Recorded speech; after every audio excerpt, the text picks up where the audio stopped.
السلام علیکم ورحمۃ اللہ وبرکاتہ۔ محترم دوستوں، بزرگوں، بھائیوں، بیٹوں، ماؤں، بہنوں اور بیٹیوں، السلام علیکم ورحمۃ اللہ وبرکاتہ۔ ہم سب کو معلوم ہے کہ اسلامی سال کا 12واں مہینہ ماہ ذو الحجہ رواں دواں ہے۔ اس مہینے میں اللہ تبارک و تعالیٰ نے کافی عبادات رکھی ہیں، جن میں سے ایک عبادت مالی عبادت ہے، قربانی ہے۔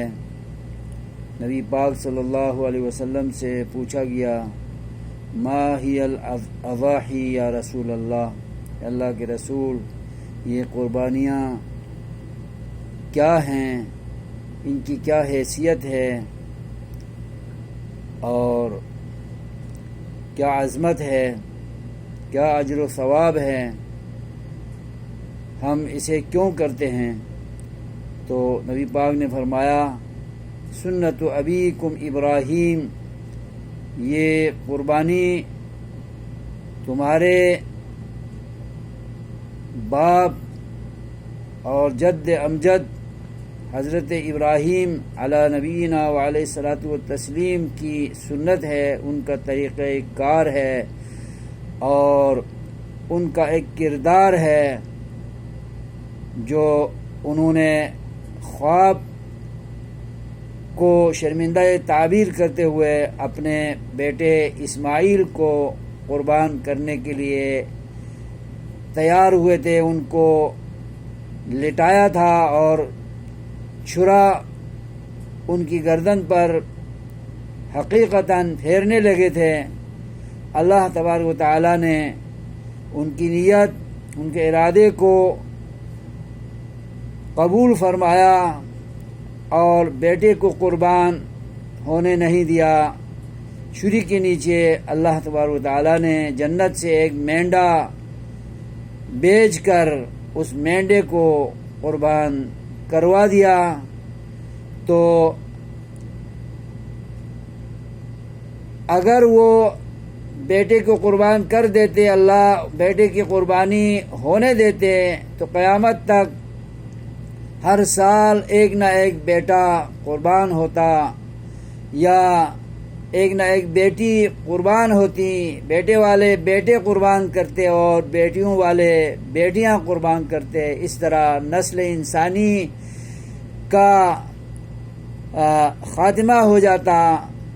اللہ تبارک و تعالیٰ کو یہ منظور نہیں تھا، تو آسانی فرمائی، مہربانی فرمائی اپنے بندوں پر، امتوں پر اور انبیاء کے امتیوں پر، مسلمانوں پر۔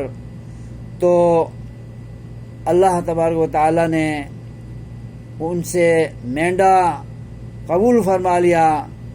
تو ہر سال ہمارے نبی کریم صلی اللہ علیہ وسلم نے فرمایا ہے، علی کل اہل بیت فی کل عام اضحیہ، ایک گھرانے پر جن کا کھاتا مشترکہ ہو، ایک باپ کے ماتحت بیٹے بیٹیاں ہوں، بیویاں ہوں، چھوٹے بچے بڑے بچے ہوں، جو ایک ہی دسترخوان پر، ایک ہی کفالت میں، ایک ہی باپ کی نگرانی میں، ایک سرپرست کی سرپرستی میں کھانا کھاتے ہوں، رہتے ہوں اور زندگی گزارتے ہوں، تو ایک جان اللہ تبارک و تعالیٰ کو مطلوب ہے۔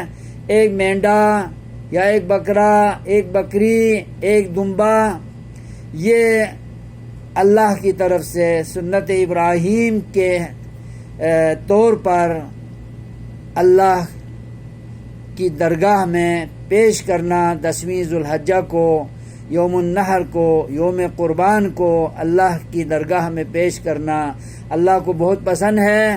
خون گرنے سے پہلے اللہ تبارک و تعالیٰ قربانی کرنے والے کی طرف سے اور اس کے اہل و عیال کی طرف سے ہونے والی قربانی کے عوض میں ان کے گناہ معاف فرما دیتا ہے۔ جانور کے جسم پر جتنے بال ہوں ان بالوں کی مقدار اور گنتی کے مطابق بھی اللہ تبارک و تعالیٰ گناہوں کی بخشش فرماتا ہے، اور پیٹ میں جو گوبر ہے، جو مینگنیاں ہیں، جو گندگی ہے، پیٹ کا جو فضلہ ہے، اس کے وزن کے مطابق بھی اللہ تبارک و تعالیٰ قربانی کا اجر عطا فرماتا ہے۔ گوشت اللہ کو مطلوب نہیں ہے، خون بھی اللہ کو نہیں پہنچتا ہے۔ اللہ کو ہمارا تقوی، ہمارا جذبہ، ہمارا اخلاص اور للہیت، دل کا